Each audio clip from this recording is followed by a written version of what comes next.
ఎన్నికల్లో గెలవాలంటే అభ్యర్థులకు ప్రచారాలు తప్పవు. వాటికి ఖర్చు భారీగానే అవుతుంది. అది భరించలేని వారు కొత్త దారుల్ని వెతుకుతున్నారు. ఇందులో అత్యంత మేలైనది ఆన్లైన్ క్రౌడ్ ఫండింగ్, అంటే నెటిజన్ల నుంచి విరాళాల సేకరణ. ప్రస్తుత లోక్సభ ఎన్నికల్లో ఈ సంప్రదాయం బాగా పెరిగిపోయింది.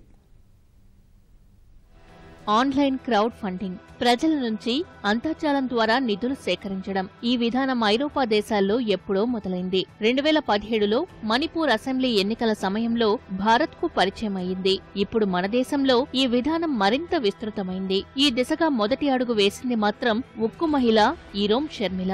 సాయుధ బలగాల ప్రత్యేక అధికారాల చట్టంకు వ్యతిరేకంగా ఏళ్లపాటు పోరాడారు ఈరోం షర్మిల. 2017లో పీపుల్స్ రిసర్జెన్స్ అండ్ జస్టిస్ అలయన్స్ పార్టీ స్థాపించారు. ఆ సమయంలో పార్టీకి క్రౌడ్ ఫండింగ్ ద్వారా 4.5 లక్షలు సేకరించారు. అప్పటి నుంచి ఈ పద్ధతి రాజకీయాల్లో వేగంగా వ్యాప్తి చెందింది. ప్రస్తుత లోక్సభ ఎన్నికల్లో పార్టీలు, అభ్యర్థులు తమ ప్రచార ఖర్చు నిమిత్తం పెద్ద ఎత్తున ఆన్లైన్లో విరాళాలు సేకరించే పనిలో పడ్డారు.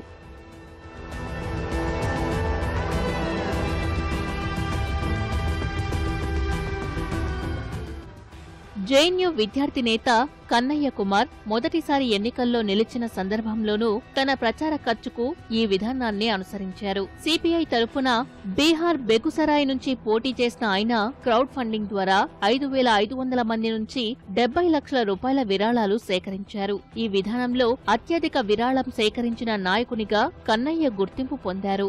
ఉత్తర ఢిల్లీ ఆప్ అభ్యర్థి అతిషి మర్లేనాకు క్రౌడ్ ఫండింగ్ ద్వారా 50 లక్షలు అందాయి. తెలుగు రాష్ట్రాల్లోనూ ఈ విధానం ప్రాచుర్యం పొందింది.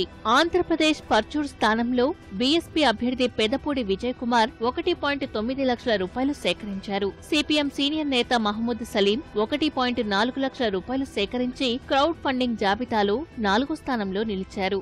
ఆప్ నేత రాఘవ్ చెడ్డా పటియాలలో ధరంవీర్ గాంధీ, గోవాలో ఎల్విస్ గోమ్స్, ముంబై ట్రాన్స్జెండర్ కార్యకర్త స్నేహ కాలే ఆమ్ ఆద్మీ పార్టీలోని ఎక్కువ మంది ప్రచార ఖర్చు కోసం ఈ పద్ధతిని అనుసరిస్తున్నారు.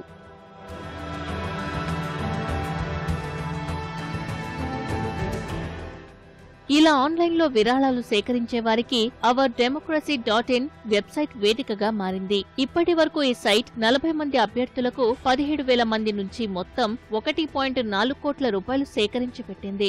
రాజకీయ నాయకులు సేకరించే విరాళాల విషయంలో పారదర్శకతను తీసుకుని రావడంలో ఆన్లైన్ క్రౌడ్ ఫండింగ్ ఉత్తమ మార్గంగా విశ్లేషకులు భావిస్తున్నారు.